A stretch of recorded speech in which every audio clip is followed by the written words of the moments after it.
ಈ ರೀಡಿಂಗ್ ನಿಮಗೆ ಅನ್ವಯಿಸಿದರೆ ಅಥವಾ ರೆಸೊನೇಟ್ ಆದರೆ ಮಾತ್ರ ತೊಗೊಳ್ಳಿ, ಇಲ್ಲಾಂದರೆ ಬಿಟ್ಬಿಡಿ. ಇದು ಒಂದು ಜನರಲ್ ರೀಡಿಂಗ್ ಮಾತ್ರ ಆಗಿರುತ್ತೆ.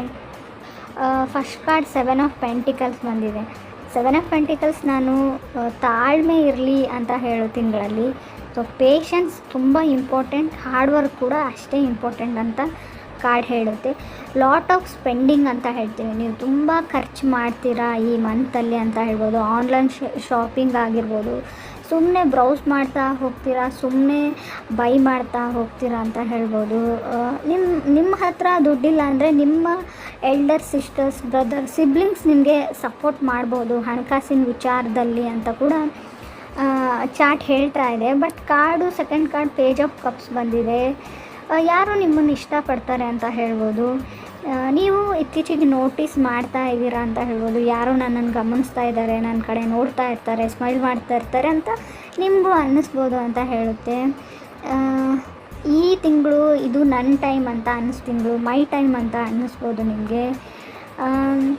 ನಾನು ಮಾಡಬಲ್ಲೆ, ನಾನು ಮಾಡ್ಬೋದು, ನಾನು ಮಾಡ್ತೀನಿ, ಐ ವಿಲ್, ಐ ಕ್ಯಾನ್ ಅಂತ ಕೂಡ ನಿಮ್ಗೆ ಅನಿಸುತ್ತೆ ಈ ತಿಂಗಳು ಅಂತ ಹೇಳುತ್ತೆ. ಗೋಯಿಂಗ್ ಬ್ಯಾಕ್ ಟು ಸ್ಕೂಲ್ ಅಂತ ಹೇಳುತ್ತೆ. ನಿಮ್ಮ ಕ್ಲಾಸಸ್ ಅಥವಾ ಕಾಲೇಜಸ್, ಸ್ಕೂಲ್, ಎನಿಥಿಂಗ್ ಸ್ಟಾರ್ಟ್ ಆಗಿದೆ ಅಂತ ಹೇಳುತ್ತೆ. ಆಲ್ರೆಡಿ ಹೋಗ್ತಾ ಇದ್ದೀರಾ ಅಂತ ಹೇಳ್ಬೋದು.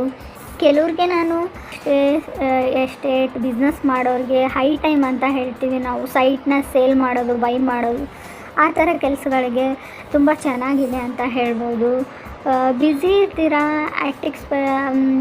ಏನಂತಾರೆ, ತುಂಬ ಬ್ಯುಸಿ ಶೆಡ್ಯೂಲ್ ಆಗ್ಬೋದು, ನಿಮಗೆ ಹೆಡೇಕ್ ಥರ ಆಗ್ಬೋದು, ತುಂಬ ಬ್ಯುಸಿಯಾಗಿರ್ತೀರ ಅಂತ ಹೇಳ್ಬೋದು.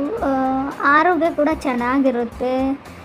ಕೆಲವ್ರಿಗೆ ರೀಸೆಂಟ್ಲಿ ಸಫೋಕೇಟೆಡ್ ಫೀಲ್ ಆಗಿರ್ಬೋದು. ನಾರ್ಮಲಿ ಈ ಕೋವಿಡ್ ಬಂದಮೇಲೆ, ಕರೋನಾ ಬಂದಮೇಲೆ ಎಲ್ರಿಗೂ ಆ ಥರ ಫೀಲ್ ಆಗುತ್ತೆ.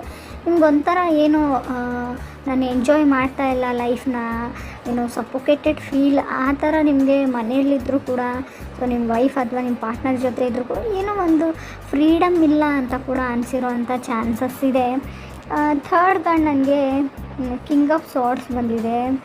ಕೆಲವರಿಗೆ ಕೆಲವೊಂದು ಐಡಿಯಾಸ್ ಬರುವಂಥ ಚಾನ್ಸಸ್ ಇದೆ, ಸಮಥಿಂಗ್ ಐಡಿಯಾ ಬರುವಂಥ ಚಾನ್ಸಸ್ ಇದೆ. ಇನ್ ಕೇಸ್ ನೀವೇನಾದರೂ ಬಿಸ್ನೆಸ್ ಮಾಡ್ತೀರಾ ಅಥವಾ ನೀವು ಕೆಲಸ ಮಾಡ್ತೀರಾ, ಜಾಬಲ್ಲಿದ್ದೀರಾ, ಐ ಟಿಯಲ್ಲಿದ್ದೀರೋ, ನಿಮ್ಮ ಅಂಡರ್ ವರ್ಕ್ ಮಾಡೋ ವರ್ಕರ್ಸ್ ಬಗ್ಗೆ, ನೀವು ಟೀಮ್ ಲೀಡರ್ ಇದ್ದರೆ ನಿಮ್ಮ ಅಂಡರ್ ಯಾರು ವರ್ಕ್ ಮಾಡ್ತಾರೆ ಅವ್ರ ಬಗ್ಗೆ, ಬಿಸ್ನೆಸ್ ಮಾಡ್ತಾಯಿದ್ರೆ ನಿಮ್ಮ ಕೈ ಕೆಳಗೆ ಯಾರು ಕೆಲಸ ಮಾಡ್ತಾರೆ ಅವ್ರ ಬಗ್ಗೆ ಕೇರ್ಫುಲ್ಲಾಗಿರಿ.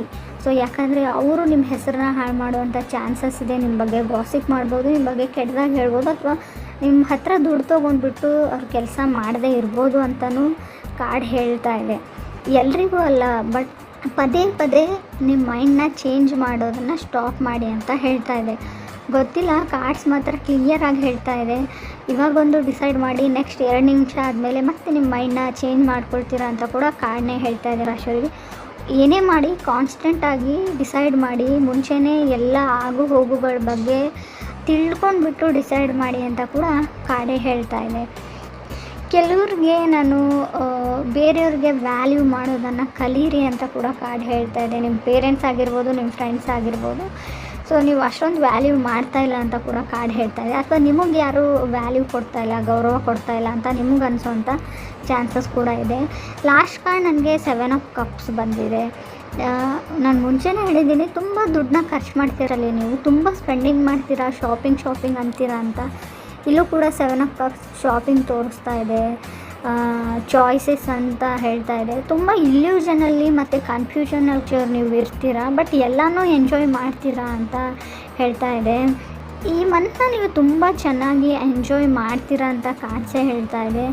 ಬಟ್ ಕೇರ್ಫುಲ್ ಆಗಿರೋ ವಿಷಯ ಏನಂದರೆ, ಇನ್ ಕೇಸ್ ನಿಮ್ಮ ಮನೇಲಿ ಯಾರಾದರೂ ಕೆಲಸದವ್ರು ಇದ್ದರೆ ಸೊ ಅವ್ರ ಬಗ್ಗೆ ಕೇರ್ಫುಲ್ ಆಗಿರಿ ಅಂತ ಹೇಳ್ತಾ ಇದೆ. ಕಾರ್ಡ್ಸ್ ಬಗ್ಗೆ ನಿಮ್ಮ ಅಂಡರ್ ಯಾರು ವರ್ಕ್ ಮಾಡ್ತಾರೆ ಅವ್ರ ಬಗ್ಗೆ ಕೇರ್ಫುಲ್ ಆಗಿರಿ ಅಂತ ಸ್ಪಷ್ಟವಾಗಿ ಹೇಳ್ತಾ ಇದೆ.